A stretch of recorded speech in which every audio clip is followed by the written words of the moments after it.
Hello and welcome. This is James Blanchard Cisneros at your service. Today I'll be reading the March 31st Daily Inspirational Message.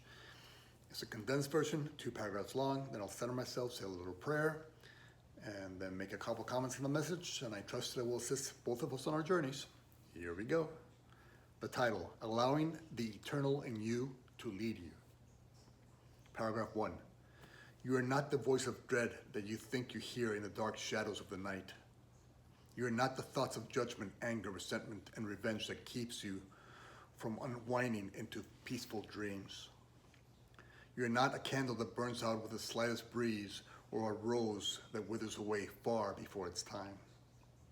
You are, have been, and will always be who God created. Your eternal essence is forever unchanged, unchanging, and unchangeable. Your eternal essence can lead you nowhere else but home. Your eternal essence can teach nothing else but the love that you are. Your eternal essence is the light that brings you clarity, peace, and understanding. It is the love that forever embraces you in its wisdom, joy, and strength. It is not hard to be who in truth you are. Paragraph 2. Today, let us connect with the loving essence within and allow the truth in us to lead the way. Let us simply focus on and be who we were created to be. Our truth, the eternal in us, is the love that created us. Today, let us also practice overlooking or forgiving everything else that seems to be in opposition to our truth, to our loving nature. The more we practice focusing on our loving nature instead of the ego's lies, the more our truth and its expressions will be experienced. The more they fill our experience, the greater light we become. The greater our light, the more reliable our guidance will be. The more reliable our guidance, the more that those living in the darkness will look to us for a way out of it. Being all one, it is by being our light that we help guide others to rediscover the eternal truth in them.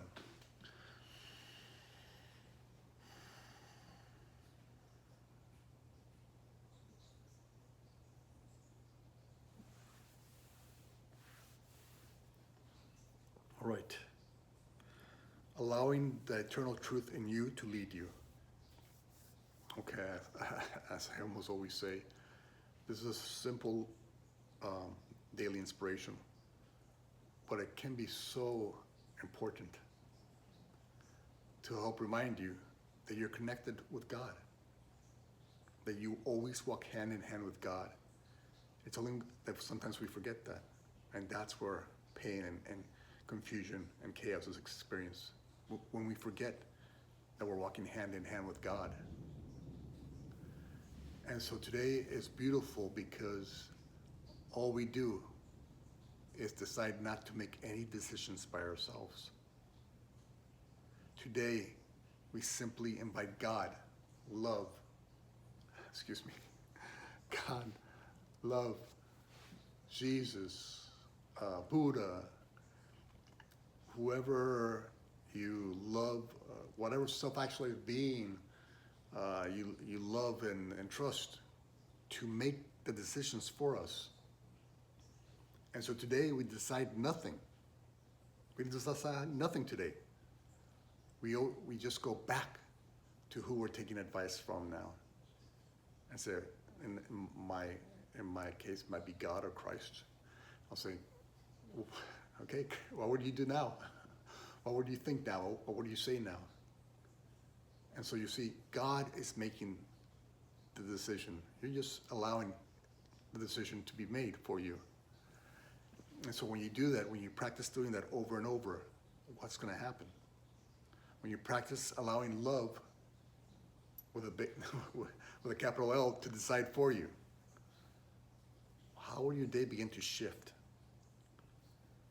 if love made all the decisions for you? And the thing is that we're all one, correct? So the truth in us is the love that God is. That's our only truth. So when we're saying allow God to decide for you, it's God, but it's also the highest part of you, the only true part of you, which is love. And so your highest self is always making the decision. Your highest self, or call it God. And so it's not like you're a zombie just following God, even though that, trust me, that would be amazing. Because that's the truth in you. And so when you're following the truth in you, you're just fulfilling your mission on this planet, and you feel fulfilled, and you feel joyful, and you feel grateful, because every step you take, you're taking in alignment with the mission that you have in this life, to be the light of the world in your own unique way. And so today, before you think you're making the decision, stop and say, no. I'm making no decisions today. Today I invite God to decide for me. I invite love to decide for me. And I do what love will ask me to do.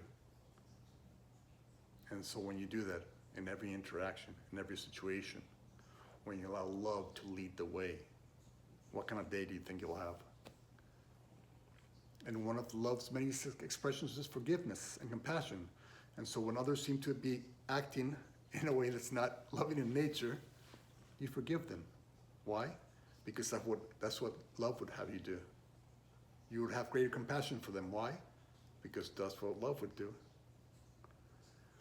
And so you never get stuck in that mud of the ego, in the need for judgment and resentment and revenge and hate and all that stuff that never works for us, no matter what the ego says.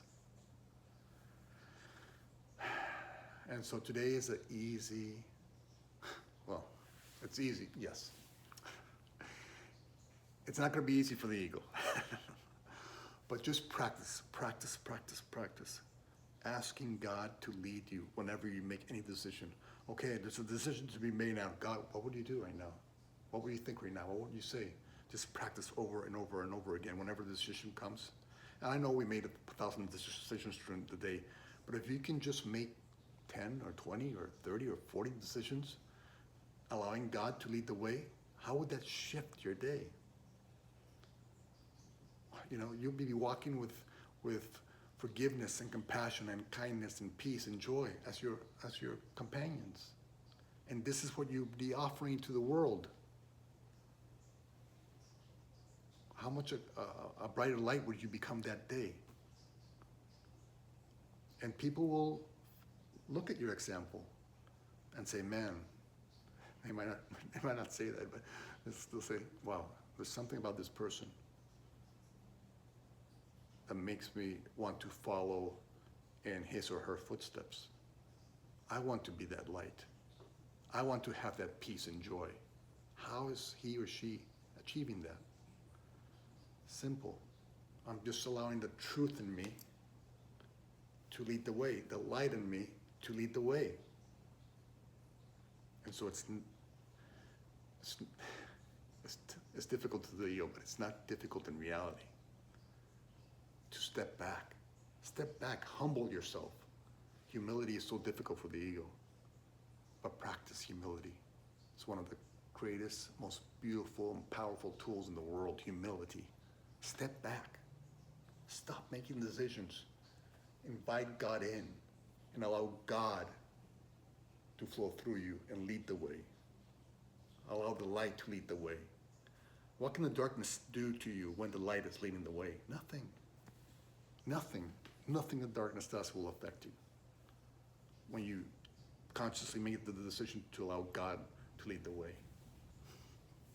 The best fullback in the world, for those who know football. And so, yes, let's try that today. Let us, and we can use Jesus, we can use the Holy Spirit, we can use Buddha, we can use any self-actualized being. If you're uncomfortable saying Jesus, then use Buddha. If you're uncomfortable saying Buddha, say maybe the universe, I guess. Or whoever you love and respect. Maybe they can lead the way in your heart. Maybe your grandmother was a really special person, loving person. Hey, grandmother, lead the way. And when you do, you'll see how worthy you are of God's companionship. And you'll be in awe, and you'll be grateful, and you'll be joyful, and you'll help lead your brothers and sisters out of that darkness that is holding them captive. You can break their chains by simply being who God created you to be, showing that there is a light that is available in every moment, no matter what the ego says. It's just right there below the surface, waiting for you to lift the veil and see what's truly there. The holy instant, the moment God created for you, so that you can awaken, and so that you can heal, and so that you can shine brighter and brighter each day and help your brothers and sisters remember who they truly are. All right. Thank you very much for your time. I love you very much. If you can be so kind as to like, comment, or share this video, it might help with the listening process, and it might help people remember that they can allow the eternal in them to lead, and it will lead them to a place of peace and joy and understanding. And if you made it this far, I love you very much, and God willing, we'll see each other tomorrow. Peace.